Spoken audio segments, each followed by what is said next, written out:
Assalamualaikum warahmatullahi wabarakatuh. Bagaimana kabar teman-teman pada hari ini? Pada hari ini, kita bertemu lagi pada mata kuliah studi Al-Quran dan Hadis. Sebelum ke materi, apa sih yang akan kita diskusikan pada hari ini? Yuk, simak video selanjutnya. Materi diskusi kita pada hari ini adalah struktur luar dan dalam Al-Quran beserta problematikanya. Terbagi atas 4 poin diskusi, yaitu 1. Struktur Al-Quran, 2. Sejarah kodifikasi dan penyatuan pandangan Al-Quran, 3. Perbedaan pandangan pada jumlah ayat Al-Quran, 4. Problem teologis dan kebahasaan dalam tafsir Al-Quran. Yang pertama adalah struktur Al-Quran. Pada poin diskusi ini, kita akan membahas sumber penamaan surah dalam Al-Quran. Dalam sumber penamaan surah dalam Al-Quran ditetapkan oleh Rasulullah SAW secara tauqifi, artinya sesuai dengan petunjuk Allah Subhanahu wa Ta'ala. Hal ini dapat diketahui dari beberapa hadis dan riwayat. Pada umumnya, surah Al-Quran hanya memiliki satu nama, akan tetapi beberapa surah memiliki 2 atau lebih nama, seperti contohnya At-Taubah, Al-Bara'ah, dan lain sebagainya. Nama-nama surah biasanya diambil dari yang pertama, diambil dari luar surah, yang berarti tidak memakai kata yang terkandung dalam surah tersebut. Contoh, Al-Fatihah. Dalam surah Al-Fatihah tidak terdapat kata Al-Fatihah. Yang kedua, nama surah diambil dari isi pokok pembahasan dalam surah tersebut, seperti An-Nisa. Karena di dalam surah ini membahas tentang wanita, makanya surah ini dinamakan An-Nisa.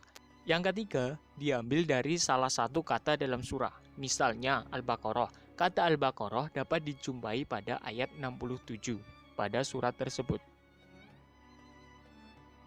Yang selanjutnya adalah jumlah surah pada Al-Quran. Jumlah surah pada Al-Quran menurut Mushaf Utsmani adalah 114 surah.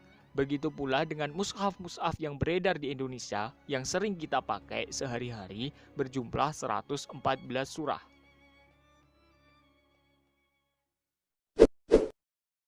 B. Sejarah pengkodifikasian Al-Quran. Kodifikasi Al-Quran atau Jam'ul Quran diartikan dalam beberapa istilah, yaitu pengumpulan Al-Quran, penulisan Al-Quran, pembukuan Al-Quran, hingga proses penghafalan. Namun, perbedaan ini memiliki arti yang sama pada dasarnya, yaitu proses penyampaian, pencatatan, hingga penghimpunan ayat-ayat Al-Quran menjadi satu mushaf. Yang kedua, yaitu sejarah kodifikasi Al-Quran. Kodifikasi Al-Quran pertama kali dilakukan pada masa Nabi Muhammad SAW, yaitu dengan cara penghafalan dan juga menuliskannya pada pelepah pohon kurma dan juga tulang belulang hewan. Yang kedua, pada masa Abu Bakar. Peperangan yang terjadi pada masa Abu Bakar sangatlah banyak dan menimbulkan korban yang tidak sedikit pula. Beberapa dari mereka merupakan penghafal Al-Quran. Dari sinilah Umar bin Khattab akhirnya mengusulkan kepada Sayyidina Abu Bakar untuk memulai kodifikasi Al-Quran menjadi satu mushaf. Pada awalnya, beberapa sahabat tidak menyetujuinya karena dari yang mereka lihat, para sahabat yang gugur pada saat itu kebanyakan merupakan mu'alaf dan hanya sebagian yang merupakan penghafal Al-Quran. Namun pada akhirnya Sayyidina Abu Bakar menyetujui pengkodifikasian tersebut dan memerintahkan Zaid bin Thabit untuk mulai mencatat dan membukukan Al-Quran menjadi satu mushaf. Kemudian, mushaf orisinil diberikan kepada sahabat Hafsah. Pada masa Utsman bin Affan, pengkodifikasian dimulai kembali. Hal ini dikarenakan penyebaran Islam telah mencapai ke penjuru negeri. Dan sahabat-sahabat yang dikirim untuk mengajarkan Al-Quran memiliki cara baca atau qiraat dengan nada yang berbeda-beda. Dan pada saat itu Al-Quran masih belum ada harokat. Oleh sebab itu, Sayyidina Utsman bin Affan memerintahkan untuk mengkodifikasikan Al-Quran. Mushaf yang berada pada sahabat Hafsah diambil kembali dan dikodifikasi, baik harokat maupun dialek yang ditentukan, yaitu dialek Quraisy sebagai dialek umum dalam membaca Al-Quran. Kemudian kita membahas tentang jumlah ayat Al-Quran. Pada poin pertama tentang perbedaan pandangan pada jumlah ayat Al-Quran. Muhammad Abdullah Al-Yazim Az-Zarqani dalam kitabnya Manahil Al-Irfan fi Ulum Al-Quran menyebutkan bahwa para penghitung jumlah ayat-ayat Al-Quran sepakat pada angka 6.200, tetapi berbeda pada puluhan dan satuannya. Menurut hitungan ulama Madani awal, dengan jumlah ayat 6.217 dengan rawi Nafi dari riwayat Abu Ja'far bin Yazid Al-Qoqo. Menurut ulama Madani akhir, dengan jumlah ayat 6.214 dengan rawi Nafi dari riwayat Ismail bin Ja'far. Menurut Imam Maki, dengan jumlah ayat 6.219 dengan rawi Abdullah bin Katsir Al-Makki dari Muyazid bin Jubair. Menurut ulama Syams, jumlah ayat 6.225 dengan rawi Abu Ayyub bin Tamim Al-Qari dari Abdullah bin Amir Al-Yashibi.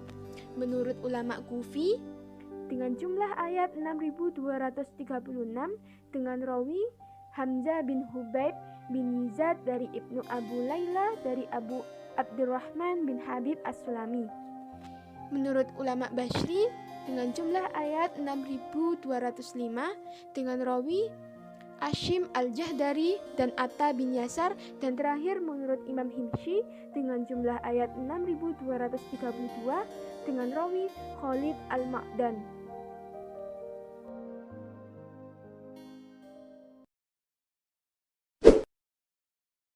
Hasil penghitungan mushaf Al-Quran yang diterbitkan oleh penerbit Indonesia. Pada mushaf Al-Quran yang diterbitkan di Indonesia, jumlah ayat Al-Quran sebanyak 6.236 ayat. Dengan telah menghitung basmalah pada surat Al-Fatihah sebagai ayat 1, sedangkan setiap surat selain surat At-Taubah dimulai dengan basmalah tidak dihitung sebagai ayat. Andaikan basmalah pada awal surat yang lain dihitung sebagai ayat 1, maka jumlah ayat Al-Quran ditambah 112 ayat, sehingga jumlah keseluruhan sebanyak 6.348 ayat.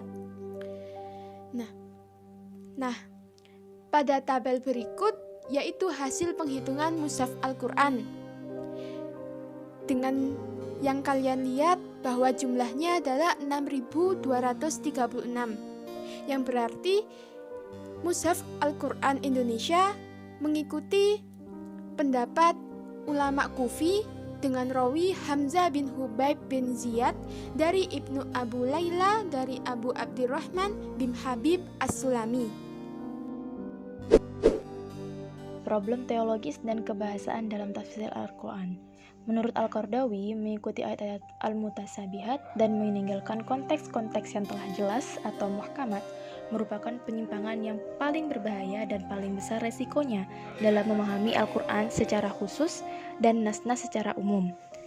Dari sinilah yang nantinya menjadi pangkal munculnya penyimpangan dan ketergelinciran dalam pemahaman yang benar pada Al-Quran dan Sunnah, yaitu meninggalkan sesuatu yang jelas dan dalil-dalil terang dan malah lebih memilih mengikuti mutasabihah yang rentan terhadap takwil. Sedangkan seharusnya kita meninggalkan sesuatu yang tidak jelas pada yang pasti atau masalah yang mutasabihat pada yang muhkamat. Karena itulah Rasulullah SAW mengingatkan umatnya dari mereka yang menyimpang dan bersandar pada mutasabihat dan justru meninggalkan hal-hal yang sudah jelas dan muhkamah. Yang dimaksud dengan muhkamah di sini adalah ayat-ayat yang secara jelas, secara otomatis dan menunjukkan makna secara gamblang. Dalam riwayat Aisyah radhiyallahu an, Rasulullah SAW membaca Quran surat Ali Imran ayat 7. Artinya, dialah yang menurunkan Alkitab kepada kamu di antara isinya, dan ayat-ayat yang muhkamat itulah pokok-pokok isi Al-Quran dan yang lain atau ayat-ayat mutasyabihat.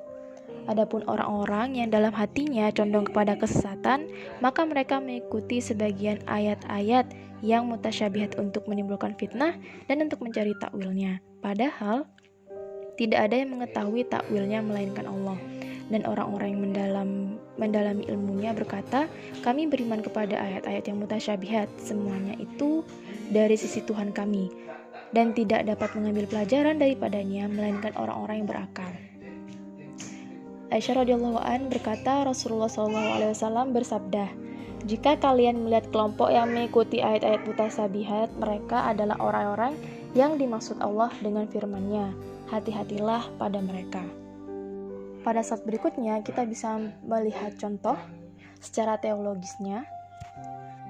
Contoh masalah secara teologisnya, seperti mayoritas orang-orang pada saat ini yang mengambil hanya satu atau beberapa ayat Al-Quran saja dan mengartikannya secara individu, kemudian tidak melihat ayat yang lainnya, sehingga pengartiannya hanya mengambil seenaknya sendiri saja. Seperti contoh dalam slide ini, di mana dalam surat Al-Baqarah ayat 62 disebutkan, sesungguhnya orang-orang mukmin, orang-orang Yahudi, orang-orang Nasrani, dan orang-orang Sabihin, siapa saja di antara mereka yang benar-benar beriman kepada Allah hari kemudian dan beramal saleh, mereka akan menerima pahala dari Tuhan mereka.